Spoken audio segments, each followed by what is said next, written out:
Hello Marvel Legends and welcome to another episode of Displaying Model Behavior. You know what's dangerous? Me not ordering figures, because it's been like over a week or so now and I've not got anything new, and I started to be like, I want to make videos, I want to make content, what can I make them about? And then I thought, friends. This is where we're going. This is either going to be the best or worst video I've ever made. You know, sometimes I start the show by saying, take off your pants, crack a beer, and get ready for the world's dumbest video podcast. Well, this might genuinely be the world's dumbest video podcast, because I got to thinking, what if we remade Friends, but with villains? With Marvel villains. What? Marvel villains, alright, you with me?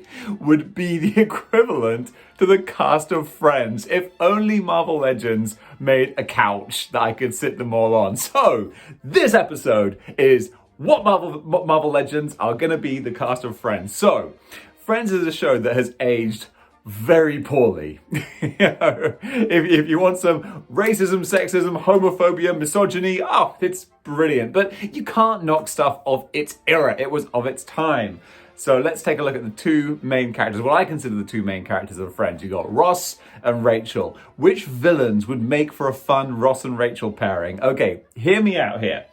So for our main protagonist, who is an antagonist, who is Ross Geller, who actually, if you watch Friends again, he is an antagonist. That guy is the worst. I have the Taskmaster. Oh, see, I'm trying to use some figures that I haven't used yet on the Legends Legacy review. Actually, I could have just done a Legacy review. That would have been good content. But hey, we're doing Friends instead. But what's wrong with, an excuse to get the Taskmaster out? Because this figure is such a great figure, and I should know, because I paid enough for him, because he's not cheap on the second-hand market. He's not insanely expensive, but he'll cost you a few shekels. But I mean, you can see why. Look at the details on this guy. I love color schemes where it's bold. As soon as you have white on here, it makes everything else just stand out. He pops off the shelf. That was a bad one. Nah, good enough. But yeah, first of all, the skull face itself, I think, is really well sculpted. Beautiful shading. They got like the nice wash on there. It's an evil, grinning looking skull. Really, really cool. The Captain America shield. He's got the leg strap as well. And also the different paint job on the belt. Also, you got the gold across the cloak buckle there. So much nice stuff. The removable gun holster. Oh, Taskmaster is a fantastic character. Love this guy. So who am I going to pair him up with? Who's going to be the Rachel to Taskmaster's Ross? Well, I'll tell you, it's going to be Lady Beetle. I'm going to go 3 and 3. I'm going to go 3 masculine, 3 feminine. I'm going to keep that kind of dynamic going for the Friends cast. And this one here, like Lady Beetle, I think should be great in a sitcom, because you pretty much have that in the Superior Foes of Spider-Man comic. That pretty much is a sitcom type comic book series. I highly recommend it. It's very, very good. Very glib. And Lady Beetle, she's a fun character because she is a lawyer. Even worse than being a supervillain, she's a lawyer, and she's the daughter of Tombstone as well. So similar to Rachel, who has a rich dad that she's trying to impress and live up to, same deal with the Lady Beetle here. Except also she doesn't really have a problem not being good enough. She's daddy's little girl, which is really kind of fun. But yeah, she and Taskmaster, I think there'd be some good dynamics there, some good characters bouncing off of each other. Plus, we've got the wings falling off. Let me just go get that. We've got the wings here, which I love these wasp type wings. They're just big and bright and translucent. This is a really, it's not underrated figure. It's a typically rated figure. People like it, and they should do, because it's good. Yeah, so Taskmaster and Lady Beetle, they make a good pair to start off with. Now then, we need Taskmaster's best buddy. We need the Chandler, all right? We need Chandler to go with Ross. No. It's Chandler and Joey, actually. Okay. So, for Chandler, I'm going to go for someone who's kind of a snarky kind of character, because that's who Chandler is. He's always got a glib comment and a sarcastic word.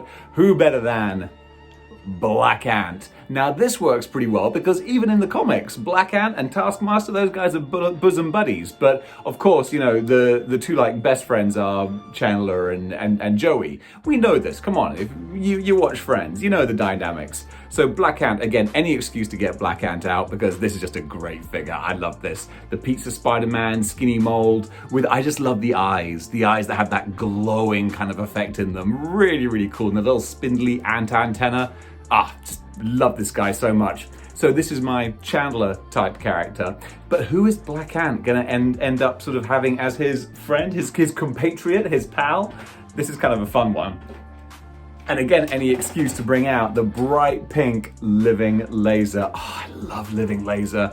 Such a gorgeous, gorgeous figure. Didn't really come with much in the way of accessories, but when you look this pretty, do you really need them? Living Laser is just such a great looking figure. So bright, so colorful. I need to display him better than I currently am because he's kind of like in my sort of miscellaneous villain shelf, but he's so cool with the ridiculous sort of head like that with the beautiful chrome shiny purple paint on there, the glowing sort of effect, the lightning. So much good stuff here. And you know, Black Ant is a cyborg android type character, and you know, the Living Laser is kind of a science experiment type as well. So that works really well together. So of course, Black Ant is the Joey. So Living Laser here is the Chandler, and Chandler, of course, hooks up with another one of the friends. So who is going to be the other friend? Who's going to be the Monica of the group is what I'm asking. So for the Monica to go and hook up with Living Laser, this is another one who I think would make just a classic sitcom type person anyway. We have the White Rabbit. Again, another character I haven't got around to on the Legends Legacy review, but what a fun one to have. This is just like so much going on with this figure. At first I thought, she's kind of just like filling up the wave, and then I got her and I was like, oh no, this is great. This is really cool. The bunny face is just wicked with little ears on top. And you see this even got like a fur kind of design sculpted into the back there. Really nice detail. The cute little pink button nose. I mean, who wouldn't love that? Come on. Then she's got the Alice in Wonderland style clock on her belt as well. Really just lovely details. I know a lot of customizers love this blue overcoat. I've seen various like Mary Jane customs and stuff that have this coat. They should put it to more use because it looks great. So White Rabbit pairing up with Living Laser, hey, why the heck not? Let's do it. So that leaves us just one more character. We need a Phoebe. So who would be a quirky, weird, ridiculous, slightly off the wall in another dimension type character? Well, of course, we have this lady right here, Shikla, from the Strong Guy Bath Wave. Why I have the character? Because I wanted the Strong Guy Build-A-Figure piece. Hasbro, you sneaky little buggers. But you know, now that I've got her, we can put it to good use by making a bizarre Marvel Legends Villains Friends video. Boy, this guy's really fishing for ideas now, isn't he? But there we go. So that is my 6th final piece here. And Phoebe, eventually, she ends up with Paul Rudd, aka Ant-Man. This thing writes itself, doesn't it? I thought this was a stupid video to do. So there you go. That is my quick Friends cast right there. Those are the villains who will make up my fantasy Marvel Legends sitcom. And folks, that does it for another episode of Displaying Model Behavior. I told you it might be the dumbest one I've done yet, but I wanted to put some content out there because I've been sat there. Basically, I finished playing Ghost of Tsushima, and I was like, the hell am I going to do with my life now? The gyms aren't open for another 2.5 weeks. I got to do something. And then inspiration hits me. So I hope you enjoyed that bit of nonsense, folks. And if you really enjoyed it, then join the 6-1 clicks by clicking the like, share, and subscribe buttons. I would ask you to go and give me some money on Patreon, but really, I don't think this warrants it. Wait until I do a decent video, and then you can give me money then. But until next time, keep displaying model behavior. Choose.